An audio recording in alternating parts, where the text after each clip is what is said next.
The stone floor of the Cartenon Temple was still smoldering, thin wisps of dust rising into the air after the statue's brutal attack. The atmosphere was suffocating, heavy with the growing panic of the hunters trapped in this infernal chamber. Frantic glances were exchanged, some searching for an escape, others frozen in sheer terror. Song, the group's leader, his breathing ragged from pain, cast a weary look at Jinwoo. "If we're still alive, it's thanks to you," he murmured with a trembling voice. But just as Jinwoo was about to respond, his eyes widened in shock. Song's lower arm had been severed cleanly, a gaping wound oozing dark blood. Without hesitation, Jinwoo tore a piece of fabric from his own tunic and wrapped it around Song's upper arm to slow the bleeding. The injury was severe, but he had to stay focused. Meanwhile, the team's healer, Juhee, was curled up in a corner, sobbing uncontrollably. Her shoulders trembled, and she couldn't even lift her head. Song's gaze drifted for a moment before settling on a stone tablet, half buried under rubble. He suddenly remembered the 3 commandments inscribed on it, words that might be their only way out of this hellish chamber. Worship God, praise God, prove your faith to God. Jinwoo furrowed his brows in thought. Then, his eyes swept across the room and landed on the massive statue towering over all the others. A chill ran down his spine as he finally understood. Meanwhile, several miles away at a local high school, a young girl sat down at her desk with a smile. Jaina, Jinwoo's younger sister, had just greeted her friend Songi before taking her seat. Curious, Songi asked about her brother, the hunter. Jaina shrugged and sighed. "He's just an earache. He gets injured all the time." Her voice carried a mix of concern and resignation. Songi, thoughtful, rested her chin on her hand and mused aloud. "Do you think I'd be better than him at this job?" Back in the dungeon, one impatient hunter decided he could reach the exit using his enhanced speed. Without waiting for the others' opinions, he sprinted forward. The next moment, he was reduced to a pile of smoldering ashes. The hunters, horrified, stared at the scorched ground where their companion had stood just a second ago. Jinwoo's heart pounded as he analyzed the situation. Why hadn't the statue killed them all yet? An idea struck him. He realized that as long as their heads were bowed, the statue didn't attack. Determined, he ordered everyone, "Bow before it."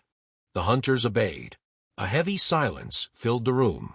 Then, slowly, the statue stopped moving. But their relief was short-lived. Its expression twisted into a sinister smile, revealing massive, razor-sharp teeth. Slowly, the statue rose from its throne and stepped forward, each footfall making the ground tremble. Jinwoo, panicked, tried to decipher the meaning of the 2nd commandment, "Praise God." But how were they supposed to do that? One hunter, in a desperate attempt, started praying aloud, murmuring pleas for mercy. A moment later, his body was crushed beneath the statue's massive stone foot. Another hunter, Park, sought shelter. He ran towards statue, holding a weapon, mistakenly thinking it was a safe spot. Unfortunately, the statue lowered its blade and sliced him clean in half. Summoning all his courage, Jinwoo grabbed the still-shaken Juhee and ran at full speed. Some statues weren't holding weapons. Instead, they carried musical instruments, a way to praise God. Shouting for the others to run toward the musical statues, Jinwoo set Juhee down at the base of one, then, exhausted, dashed toward the last remaining one. Behind him, the massive statue lunged, ready to strike him down. With one final effort, he dove toward the musical statue, reaching safety at last. But he didn't make it unscathed. His body was safe. His leg was not. His gaze locked onto the altar that had just emerged from the floor at the center of the room. He immediately understood what it meant. In many ancient beliefs and rituals, an offering or sacrifice was often required to prove one's faith.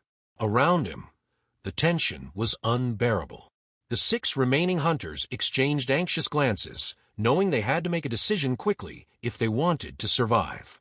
One hunter, driven by fear and anger, suddenly pointed at Song, accusing him. To him, the team leader was responsible for their situation, so he should be the one to face the consequences. Song, fully aware of the burden on his shoulders, neither defended himself nor protested. Slowly and resolutely, he stepped forward toward the altar, accepting his fate. As his feet touched the base of the monument, a bright yellow flame ignited, casting an almost surreal glow on his face. Everyone held their breath, expecting a violent reaction from the room or the statue. But to their surprise, nothing else happened. Despite his injuries, Jinwoo remained calm and analyzed the situation. He asked 2 hunters to support him so he could get closer to the altar and examine it. As they moved forward cautiously, 3 more yellow flames lit up, casting flickering shadows across the temple walls. His mind racing, Jinwoo considered their options. He briefly thought about waiting for outside rescue, but he quickly realized that was too dangerous. If the dungeon wasn't closed in time, the monstrously powerful statues might break through the gate and escape into the outside world, bringing death and destruction. Normally, the portal would only close after the dungeon boss was defeated. Until then, the danger remained. There was only one solution: push forward, overcome this trial, and clear the dungeon. Hunters had no other choice. If they wanted to survive, they had to see this through to the end. Meanwhile, at a city hospital, medical staff warmly welcome Jinwoo as she walks in for her daily visit. She takes a deep breath, gathering her courage, before entering her mother's room. Lying motionless on the hospital bed, her mother appears pale and unconscious. Jinwoo quietly approaches and sits by her side.